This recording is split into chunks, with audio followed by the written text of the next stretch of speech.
देखिए आप जो अभी चाह रहे हैं ना कि बिल्कुल चित्त आपका ठहर सा जाए, है ना।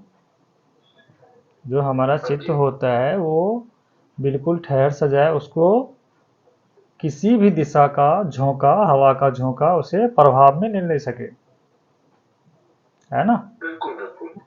बिल्कुल प्रभाव में ना ले। बिल्कुल। तो ये तो मतलब चरम, जो अध्यात्म का जो सबसे शिखर है ना, ये उस शिखर पे जो जी। बैठ जाता है ना, उस चित्त का काम है, या उस चित्त के लिए संभव है।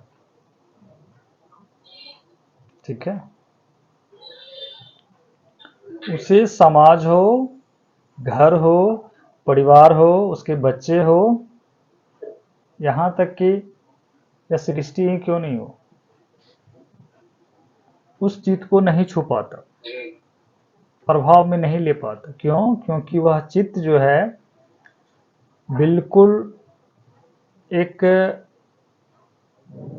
अपना अवस्था को क्या है ना परमात्म में डाल देता है, या कहें कि परमात्म में ही वह स्थित हो जाता है, ऐसा चित्त। तो अभी आप साधक हैं, है ना। तो साधक जी। यात्रा पे चल रहा होता है। तो जब आप यात्रा पे चल जी। रहे हैं तो आपके यात्रा में ये बाधा कहें आप, या आपका जीवन यात्रा में यह संघर्ष कहें, वह स्वाभाविक है, आएगा, आना भी चाहिए। क्यों? क्योंकि जी। जीवन इसी के साथ बना है, इसी से मिलके बना है। जीवन सिर्फ सुख सुख आनंद आनंद का नाम नहीं होता। जीवन दोनों का मेल है, द्वंद्व है, द्वंद्व ही जीवन है, द्वैत ही जीवन है। हाँ, अब आप ये कहें कि ये कम से कम कैसे हो, या मैं कम से कम इसमें लिप्त जी। जी। कैसे रहूं, है जी। ना। जी। यही यही क्वेश्चन है जी। जी, कम से कम हमारा जुड़ाव कम से कम हो जाए, हो लेकिन कम हो, ताकि हमारा चित्त में ज़्यादा लहर उत्पन्न ही ना हो और मेरा अध्यात्म जी। की यात्रा सुगम होता चला जाए। तो इसके लिए तो सबसे पहला आपने जो काम कर दिया है ना, पहला ही आपने जो काम कर दिया है ना, गुरु के सानिध्य ढूंढ लिया आपने, पहला काम। क्योंकि जब तक नहीं मिलता ना गुरु, तब तक आपका समझिए कि आपने अभी तक कदम रखा ही नहीं है अध्यात्म में। अब तब तक आप भटक ही रहे होते हैं। यदि मिल गया ना कोई ऐसे गुरु जो आपको प्रत्येक कदम पे संभाल ले, आपको दिशा दिखा सके, तो पहला तो आपका यही है। फिर दूसरा है जो आपको बताया जा रहा है, गुरु का जो आदेश है, या जो गुरु का आपके लिए कर्तव्य बनता है, उसका पालन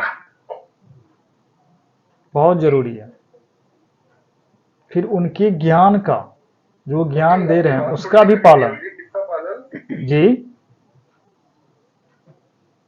जी, सुमित जी। आपकी थोड़ी सी आवाज क्लियर नहीं है मुझे, किसका पालन कहा आपने?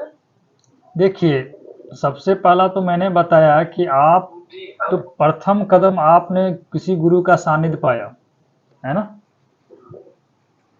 ये तो पहला हाँ आपका जी। हाँ जी। चरण है। आपका आश्रय। जी, जिसका भी हो आश्रय आपने ले लिया ना, तो वहां से आपका ऐसे जाना कि जी। जी। 50% आपका जो अध्यात्म का यात्रा है ना वो पूर्ण हो चुका होता है। 50% अब आप गुरु के सहारे आगे बढ़ जाएंगे। तो जो गुरु आपको आदेश देते हैं उनका जी। पालन होना चाहिए, है ना। अगर उसका जी पालन अमित जी। नहीं हो पा रहा है ना, तो फिर तो आप 50% के आप माइनस में चले जाएंगे, वहां रहते हुए भी कुछ नहीं हो सकता। जी। जी। और जो गुरु आपको अभ्यास दिए या तंत्र दे रहे हैं या मंत्र दे रहे हैं, किसी भी तरह का कुछ भी अगर आपको दिया जा रहा है ना, तो उसके पीछे उसका उद्देश्य रहता है, गुरु का उद्देश्य रहता है शिष्य को ये क्या कर सकता है, शिष्य के लिए कैसे काम करेगा। आप नहीं जानते, वो जानते हैं। तो ये सब आपका दुख को कम करता जाएगा, संसार से विषयों को हटाते जाएगा। आप अनायास एक साथ कई विषयों के साथ लिप्त हो जाते थे, आपको पता ही नहीं चलता था किसके साथ मुझे लिप्त होना है, किसे मैं अपने साथ लेके चलूं, किसे मैं त्याग दूं, ये पता ही नहीं चलता था।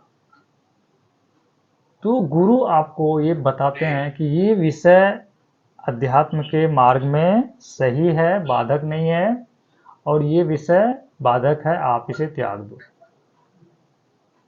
तो एक तो ऐसे ही आपका इस कांटे से ना, कांटे के बीच आप जा रहे हो, इस कांटे से बचने का आपको बहुत से सारे उपाय दे दिया जाता है। सिर्फ विषय से आपको दर्शन करवा करके, विषय का परिचय करवा करके आपको दूर कर दिया जाता है।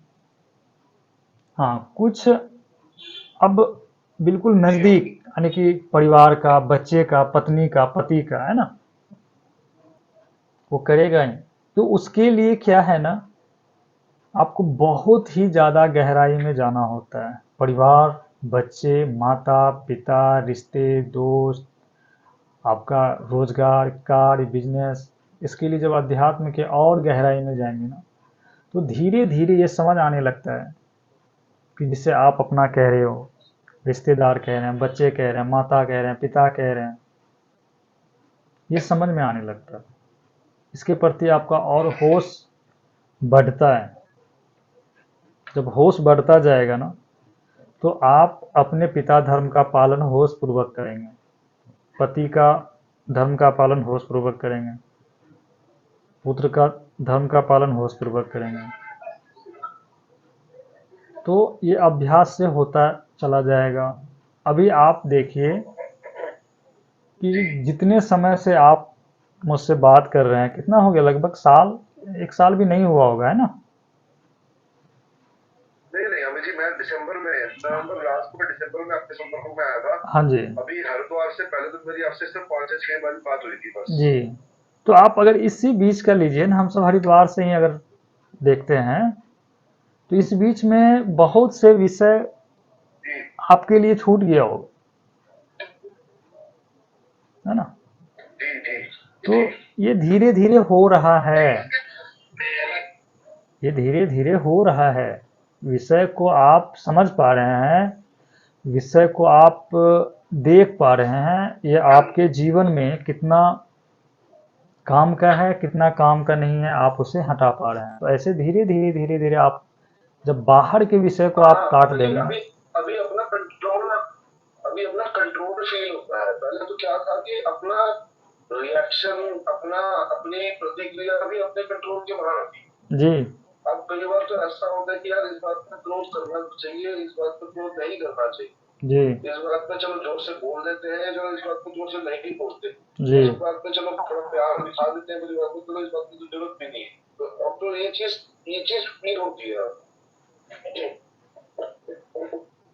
तो इसी तरह से जो है ना, परिवार के प्रति, बच्चे के प्रति, माता पिता के प्रति ना, आप जितना ज़्यादा होश में रहेंगे,